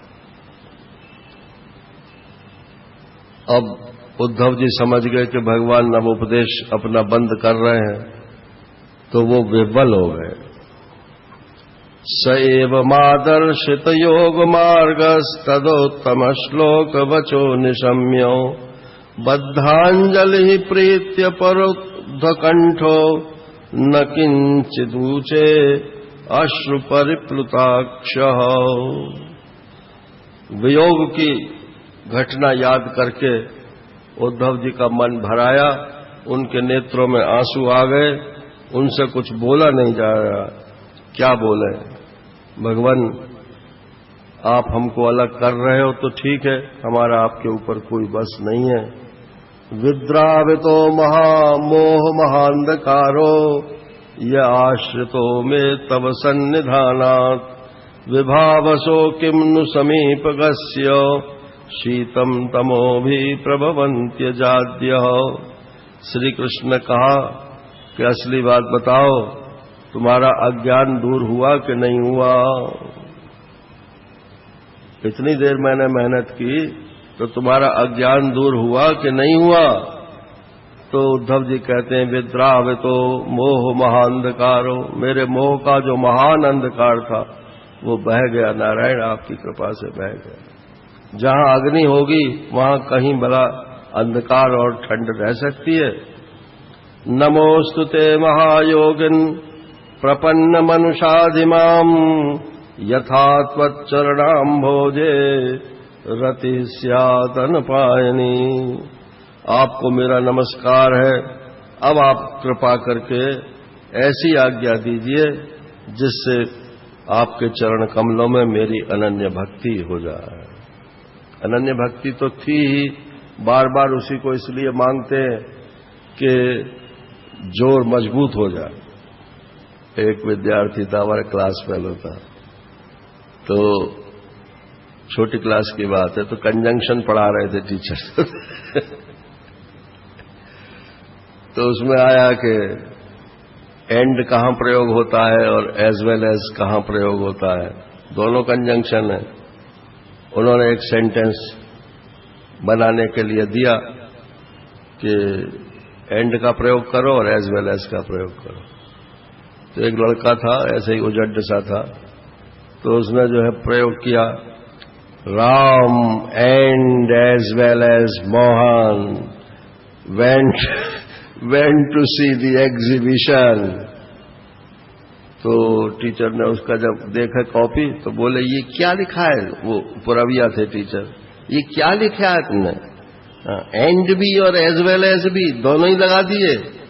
तो बोला, जी मजबूती के मारे लगा मजबूती के मारे लगाई दियो है कि कहीं अलग ना हो जाए राम और मोहन नारायण। तो ऐसे ही है, भगवान के भक्त हैं, लेकिन बार बार यही कहते हैं, अपनी भक्ति दीजिए, अपनी भक्ति दीजिए। तो मजबूती के मारे जो है वो बार बार एक ही वरदान मांगते हैं। भगवान कृष्ण कहते हैं, उद्धव जी अब तुम बद्रीनाथ चले जाओ। बद्रीनाथ नहीं, बद्री बन। बद्रीनाथ तो एक जगह है खास, और बद्रीवन जो है वो पूरा इलाका है। तो बद्रीवन चले जाओ, वो मेरा ही आश्रम है। गच्छ उद्धव मया दुष्टो बदर्याख्यम ममाश्रमम, वो मेरा ही आश्रम है। वहां नर नारायण ने तपस्या की है, नारायण के रूप से मैं वहां विराजता हूं। तुम गंगा जी में स्नान करना और वृक्षों की छाल पहनना, कंदमूल फल खाना और सर्दी गर्मी सुख दुख जो हो वो सब सहन करना। चित्त को शांत रखना, बुद्धि को समाहित रखना और मेरे स्वरूप के ज्ञान और अनुभव में डूबे रहना। मैंने तुम्हें जो शिक्षा दी है उसका एकांत में विचार करते रहना, अनुभव करते रहना और चित्त मेरे में ही लगाते रहना। भागवत धर्मों का पालन करना, तुम्हें कोई कठिनाई नहीं आएगी और अंत में मेरे इसको तुम प्राप्त हो जाओगे। अब सुखदेव जी महाराज कहते हैं, सुदोस्त्यज स्नेह वियोग कातरो न शक्नुवंस्तम परिहातु मातुरा कृच्छ्रम ययौ मूर्धनि भर्तृपादुके बिभ्रन् नमस्कृत्य ययौ पुनः पुनः। हे परीक्षित, जहां प्रेम होता है, निश्चल प्रेम होता है, उसका त्याग करना बहुत मुश्किल होता है। अब उद्धव जी को का भगवान कृष्ण के प्रति निश्चल प्रेम था, इसलिए जब उन्होंने कहा तुम जाओ तो उनको त्यागना संभव नहीं हुआ। रोते रहे खड़े खड़े और फिर अंत में जब कुछ बोल नहीं निकला तो भगवान कृष्ण की जो पादुकाएं थीं वो उठा करके उन्होंने अपने सिर पर रख ली और फिर उन पादुकाओं को लेकर के और वो चले गए। हे परीक्षित, ये जो एकादश स्कंद में मैंने तुमको सुनाया है वो भवभयमपहंतुम ज्ञान विज्ञान सारम निगम कृद उपजर्रे भृंगवद वेद सारम अमृतम उदधित चापयायत भृत्यवर्गान पुरुष मृष भमान्द्यम कृष्ण संज्ञम नतोस्मि। मैं भगवान श्री कृष्ण को प्रणाम करता हूं जिन्होंने ये सार सार बात उद्धव जी के बहाने सब लोगों को ये ज्ञान दिया है। मुक्त करने के लिए ये ज्ञान पर्याप्त है। जिसे संसार सागर से मुक्त होना हो वो इस ज्ञान का आस्वादन करे। पहले उन्होंने अमृत मंथन किया था जिससे शरीर स्वस्थ रहे और अब ये वेद मंथन किया है जिससे मनुष्य जो है वो मोक्ष को प्राप्त कर ले। ये उद्धव जी का और भगवान कृष्ण का संवाद यहां पूरा हो जाता है। इसके बाद 2 अध्याय और हैं। इसमें 30वें अध्याय में ये बात बताई गई कि भगवान ने कह ही दिया था द्वारिका वासियों को कि अब तुम यहां मत रहो और प्रभास क्षेत्र चलते हैं, वहां यज्ञ करेंगे, दान करेंगे तो इस शाप से शायद बच जाएं। लेकिन वहां चले तो गए भगवान के कहने से, लेकिन भगवान ने ही उनकी बुद्धि का हरण कर लिया तो वहां शराब पी ली लोगों ने और शराब पी के मतवाले हो गए। मतवाले महाराज जी कहते थे मतवाले, एक पक्ष में जब बुद्धि हो जाती है तो उसको ही मतवाला बोलते हैं ना। अगर सब में भगवत बुद्धि हो कि सब मत भगवान के ही हैं तो वो मतवाला नहीं है नारायण। तो उन्होंने शराब पी ली और शराब पी करके वो आपस में लड़ाई लड़ने लगे। पहले तो उन्होंने जो उनके पास अस्त्र शस्त्र थे उनसे लड़ाई लड़ी। जब अस्त्र शस्त्र खत्म हो गए तो नारायण फिर वो जो एर का घास लगी हुई थी उस मूसल के चूर्ण से जो बनी हुई थी उस घास को उखाड़ उखाड़ के एक दूसरे को मारने लगे, क्योंकि वो तो शराब के नशे में कुछ पता तो था ही नहीं कि क्या कर रहे हैं। अब वो महाराज एर का घास तो शापित थी, इसलिए उनके हाथ में वो मुगदर का काम करने लगे। माने घास उखाड़ के मारे तो जैसे मुगदर मार रहे हो ऐसे उसकी चोट पड़ती थी। ऐसे एक दूसरे को मार करके मर गए सब लोग। जब भगवान कृष्ण ने मना किया तो भगवान कृष्ण और बलराम दोनों से लड़ाई करने लगे। तो भगवान कृष्ण भी उसी घास को उखाड़ उखाड़ के उन पर फेंकने लगे, क्योंकि वो भी तो यदुवंशी थे, नाश तो उसी तरह से होना था उनका भी। तो सब यदुवंशी इस प्रकार से मर गए। बलराम जी ने देखा कि अब तो यदुवंशियों का समापन हो गया। वो समुद्र के किनारे पहुंच बैठ गए और उन्होंने अपना ध्यान शरीर पर से हटा करके और आत्मा में अपना ध्यान स्थापित कर लिया और बस वहीं प्राण छोड़ दिए। कहीं ऐसा भी लिखा है जैसे रामावतार में हुआ कि वो जल में सरयू जी में घुस गए लक्ष्मण जी, ऐसे ही बलराम जी भी जो है वो समुद्र में घुस गए क्योंकि शेषनाग थे। लेकिन इसमें तो यही लिखा है कि उन्होंने आत्मा को परमात्मा में लय करके और अपना शरीर छोड़ दिया। भगवान कृष्ण ने देखा कि तो बलराम जी भी गए, तो खुद वहां से हट करके एक पीपल के पेड़ के नीचे आकर के बैठ गए। चतुर्भुज रूप था उनका, तो टांग पर टांग रख करके, बाईं टांग दाईं टांग पर रख करके, ये उपदेश की मुद्रा है नारायण। और भगवान लेट गए और वो जो तलुआ उनका दिख रहा था उसको जरा नाम के व्याध ने देखा, उसने समझा कि ये हरण है, तो उसने वही जो उसका टुकड़ा बच गया था लोहे के मूसल का, जिसको उसने बाण बना लिया था, वो अनुसंधान करके उसने वो बाण छोड़ा, वो उनके चरणों में जाके लगा, उसमें से खून निकलने लगा। जब अपने शिकार को लेने के लिए वो आया तो देखा कि वहां तो साक्षात भगवान कृष्ण विराजमान है। अब वो गड़गड़ाने लगा, महाराज मेरे से तो बड़ा अपराध हुआ, मैं तो हरण समझ करके आया था। भगवान ने कहा घबराने की कोई बात नहीं है, मम इच्छा कह दीन दयाला, मेरी इच्छा से ही तुमने ये सब काम किया है। मैं भी तो यदुवंशी था ना, मुझको भी तो जाना ही है। अब ये जो तुमने बाण मारा है ना, इसके बदले में मैं तुम्हें दंड नहीं दूंगा, पुरस्कार दूंगा। और पुरस्कार ये है कि तुम स्वर्ग चले जाओ ना। असल में ये बाली था, पहले राम अवतार में जो बाली था वो अब व्याध बन के आया था, तो उसको तो भेजना था। तुलसीदास जी ने तो ये लिख दिया कि भगवान ने बाली को अपने धाम भेज दिया, और जगह ये लिखा हुआ है कि वो स्वर्ग चला गया। अब यहां ये है कि स्वर्ग से तो फिर लौटना तो होता ही है ना, तो ये व्याध बन गया। तो मारे मोह व्याध की नहीं, ये जो उसकी शिकायत थी राम जी से कि मुझे तुमने व्याध की तरह से मार दिया, तो यहां उसने व्याध बन के भगवान कृष्ण को मारा। तो उसी समय एक विमान उतरा और वो विमान में बैठ करके वो स्वर्ग को चला गया। देखो भगवान को मारने का ये फल मिला, तो जो प्रेम से उनको सामग्री अर्पित करते हैं उनको क्या फल मिलेगा। इसके पश्चात वहां दारुक आया। दारुक माने जो उनका ड्राइवर था, उसने कहा हमारे सेठ जी कहां चले गए, तो कहीं दिखाई जब नहीं दिए तो उन्होंने कहा कि वो तो गले में तुलसी की माला पहनते हैं।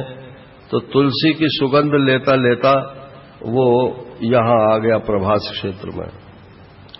आकर के देखा तो एकदम वो बड़ा निराश हुआ, क्या स्थिति थी, खून बह रहा था, भगवान जाने की तैयारी में थे। दारुक ने कहा प्रभु आप अपना ये मंगलमय मूर्त यहीं छोड़ जाइए, आपको जाना है तो जाइए। उन्होंने कहा दारुक ऐसा नहीं हो सकता है, अगर मैं ये शरीर रख लूंगा तो फिर मेरे बाद जितने ब्रह्मज्ञानी आएंगे वो सब यही कहेंगे भगवान ने ही अपना शरीर रख लिया, तो हम ही अपना शरीर क्यों ना रखें।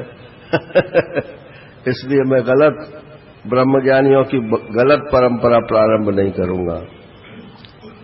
ये तो मुझे जाना ही है, मैं जाऊंगा। और भगवान के संकल्प करते ही जो रथ था भगवान का और जो उसमें उनके दिव्य आयुध थे वो वैकुंठ चले गए। अब दारुक तो अकेला रह गया नारायण। उन्होंने कहा अब तुम वापस जाओ और जाके सब बता देना वसुदेव जी को और उग्रसेन जी को कि भगवान चले गए और ये समुद्र जो है इस द्वारकापुरी को नष्ट कर देगा, डुबो देगा, इसलिए अब कोई द्वारका में रह नहीं। और जितने अब वहां रह गए हैं उन सबको अर्जुन के संरक्षण में इंद्रप्रस्थ भेज दो। उनसे कहना कि वहीं जाकर के मेरा भजन करें। अब भगवान शांति से नारायण बैठ गए, लेट गए और फिर तुरंत ज्यों के त्यों उठ करके और अपने लोक को चले गए। अब अर्जुन उन सबको लेकर के आए तो रास्ते में वो गोपों ने सब उनको लूट लिया, स्त्रियों को, और सारी सामग्री लूट ले गई। बड़ा वो दुखी हुआ। उसने आकर जब युधिष्ठिर को सब समाचार दिया तो युधिष्ठिर महाराज भी बहुत दुखी हुए। ये कथा पहले इस स्कंद में आ चुकी है। और वहां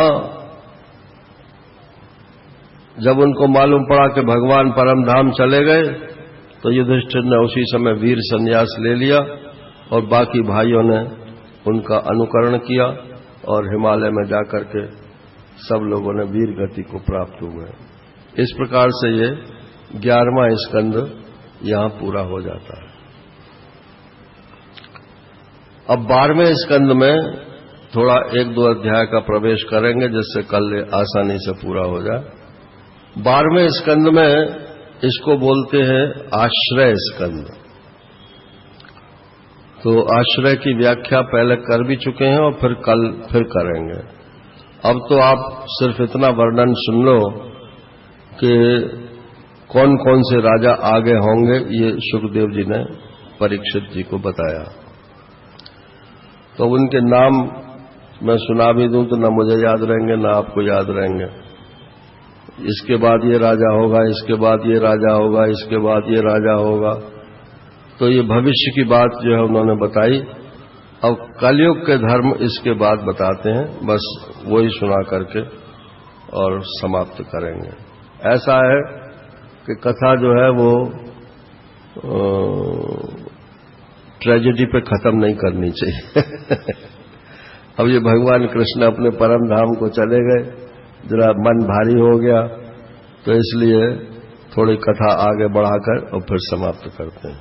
तो सुखदेव जी महाराज कहते हैं कि कलयुग में जिसके पास धन होगा उसी को लोग कुलीन समझेंगे, सदाचारी समझेंगे, सद्गुणी समझेंगे। जिसके हाथ में शक्ति होगी वही धर्म और न्याय की व्यवस्था करेगा। विवाह संबंध के लिए कुलशील योग्यता नहीं रहेगी, बल्कि युवक युवती की परस्पर रुचि ही संबंध मानी जाएगी। व्यवहार की निपुणता सच्चाई और ईमानदारी में नहीं रहेगी। जो जितना छल कपट कर सकेगा वो उतना ही व्यवहार कुशल माना जाएगा। स्त्री और पुरुष की श्रेष्ठता का आधार उनका शील संयम नहीं होकर के बल्कि रति कौशल रहेगा। ब्राह्मण की पहचान उसके गुण स्वभाव से नहीं होगी, सिर्फ जनेऊ दिखा करके ब्राह्मण पहचाना जाएगा।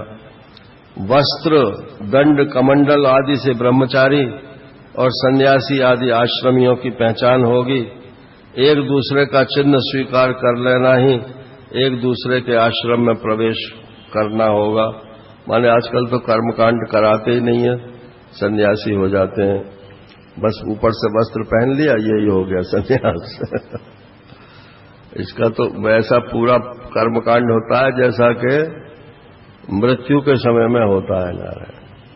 ये तो मृत्यु ही होती है ना एक तरह से। जो घूस देने और धन खर्च करने में असमर्थ होगा उसे अदालतों से ठीक ठीक न्याय नहीं मिल सकेगा। जो बोलचाल में जितना चालाक होगा उसे उतना ही बड़ा पंडित माना जाएगा। और असाधुता की दोषी होने की एक ही पहचान होगी कि वो गरीब है कि नहीं। अगर गरीब है तो साधु होते हुए भी असाधु है। जो जितना अधिक दंभ पाखंड कर सकेगा उसे उतना ही बड़ा साधु समझा जाएगा। विवाह के लिए एक दूसरे की स्वीकृति पर्याप्त होगी, शास्त्रीय विधि विधान की आवश्यकता नहीं समझी जाएगी। और बाल संवार करके, कपड़े लत्ते संवार कर से बस यही स्नान समझा जाएगा। नहाओ चाहे मत नहाओ, बाल ठीक कर लो, कपड़े ठीक ठाक पहन लो। हमारे एक साथी थे तो वो हफ्ते में एक दिन नहाते थे। हाँ, और एक महात्मा थे आश्रम में हमारे वृंदावन में, कहने को तो वो वैष्णव थे और अब जो है किसी वैष्णव स्थान के मालिक भी हो गए हैं अयोध्या में। पहले अपने आश्रम में रहते थे तो वो तो नहाते ही नहीं थे नारायण। हाँ, और अपना खड़े खड़े जो है दांत मांज लिए तो उसके जो मंजन के कण उनके कपड़ों पे पड़े रहते, सो पड़े रहते थे। तो वो पढ़ाते थे, व्याकरण पढ़ाते थे। तो व्याकरण पढ़ने वाले जो विद्यार्थी थे वो कहते थे, गुरुजी आज तो आपको नहाना पड़ेगा। तो बोले, सारे नहाएगा तो कपड़े कौन धोएगा? कपड़े भी तो तू ही धोएगा। बोले, हाँ गुरुजी, कपड़े भी हम धो देंगे। तो वो 10 दिन में, 12 दिन में, 15 दिन में, ये तो मैंने कम बताए, वरना तो 1 महीने में ही नंबर आता था उनका। अच्छा, वो जिस कमरे में रहते थे उसमें जाली वाली नहीं थी। तो हमारे गोविंदानंद जी ने पूछा कि वो जाली वाला कमरा तुम्हें क्यों नहीं मिला? तो बोले कि वो मेहनती समझते हैं कि हमें क्यों नहीं मिला, हम तो पशु हैं ना, आदमी तो बिल्कुल पशुचर्या की तरह से वो काम करते थे। बड़े विद्वान थे, ऐसा नहीं है कि विद्वान नहीं थे, हंसाते बहुत थे नारायण। लोग दूर के तालाब को तीर्थ मान लेंगे और निकट के तीर्थ, चाहे वो गंगा गोमती क्यों ना हो, माता पिता क्यों ना हो, उनकी उपेक्षा कर देंगे। सिर पर बड़े बड़े बाल रखना ही शरीर का सौंदर्य समझा जाएगा और जीवन का सबसे बड़ा पुरुषार्थ होगा अपना पेट भरना।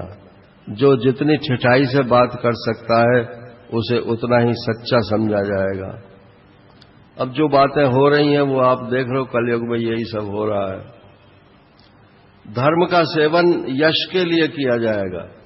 इस प्रकार जब सारी पृथ्वी पर दुष्टों का बोलबाला हो जाएगा तब राजा होने का कोई नियम भी नहीं रहेगा। ब्राह्मण, क्षत्रिय, वैश्य अथवा शूद्रों में जो बली होगा वही राजा बन जाएगा। उस समय नीच राजा अत्यंत निर्दय एवं क्रूर होंगे। लोभी इतने होंगे कि लुटेरों में और उनमें कोई अंतर नहीं होगा। वे प्रजा की पूंजी और पत्नियों तक को छीन लेंगे। उनसे डर कर प्रजा पहाड़ों जंगलों में भाग जाएगी। कभी वर्षा नहीं होगी, कभी सूखा पड़ जाएगा, तो कभी कर पर कर लगाए जाएंगे, कभी कड़ाके की सर्दी पड़ेगी तो कभी पाला पड़ेगा, कभी आंधी चलेगी, कभी गर्मी पड़ेगी तो कभी बाढ़ आएगी। लोग भूख प्यास और नाना प्रकार की चिंताओं से दुखी रहेंगे। कलयुग में मनुष्यों की आयु केवल 20 या 30 वर्ष की होगी। तो ये 20-30 वर्ष की आयु तो अब जो है बहुत बढ़ गई है नारायण। ये तो जब भारत आजाद हुआ था उस समय जो औसत आयु थी वो 35 वर्ष थी। ये सब जब हो जाएगा नारायण तब फिर भगवान का कल की अवतार होगा और कल की अवतार होकर के वो फिर सतयुग का प्रारंभ करेंगे। इस प्रकार से ये कलयुग का वर्णन इस अध्याय में किया गया है। अब ये शेष चर्चा फिर कल को होगी। इसमें 13 अध्याय हैं तो 2 अध्याय तो हो गए हैं, 11 अध्याय कल हो जाएंगे। उसमें से 2 अध्याय तो उपदेश के हैं और बाकी 11 अध्याय कथा भाग के हैं। तो कथा भाग तो जल्दी हो जाता है, इसलिए समय से कथा पूरी हो जाएगी और आप लोगों को धन्यवाद तो क्या दें, नारायण दैया जी को भी क्या धन्यवाद दें। हमारा आप सबका मेल मिलाप भगवान को मंजूर था, इसलिए यहां आ गए। तबीयत भी थोड़ी ऐसी रही, भगवान ने उसको भी सुधार पे ही रखा और काम हो गया। बाकी औपचारिक धन्यवाद और सबको बधाई भागवत की। आप लोगों ने बड़े नेम से प्रेम से जिन्होंने सुना, हमारे दैया जी के पूज्य पिताजी माताजी और भाई साहब जिनकी स्मृति में ये यज्ञ हुआ, उनके प्रति हम अपना सद्भाव प्रकट करते हुए प्रभु से प्रार्थना करते हैं कि उनको शुभ गति शुभमति जहां भी हो वो प्रदान करें। ये मैंने आज इसलिए बोल दिया कि कल समाप्ति पे फिर भंग करना जो है ना वो ठीक नहीं है। वैसे फिर अगर मौका लग गया तो कल फिर यही बात दोहरा देंगे। कल प्रसाद भी बटेगा तो सब लोग प्रसाद लेकर के ही जाएंगे। हरि ओम पूर्णमदः पूर्णमिदं पूर्णात् पूर्णमुदच्यते पूर्णस्य पूर्णमादाय पूर्णमेवावशिष्यते। ओम शांति शांति शांति। हरि ओम श्री गुरुभ्यो नमः। हरि ओम।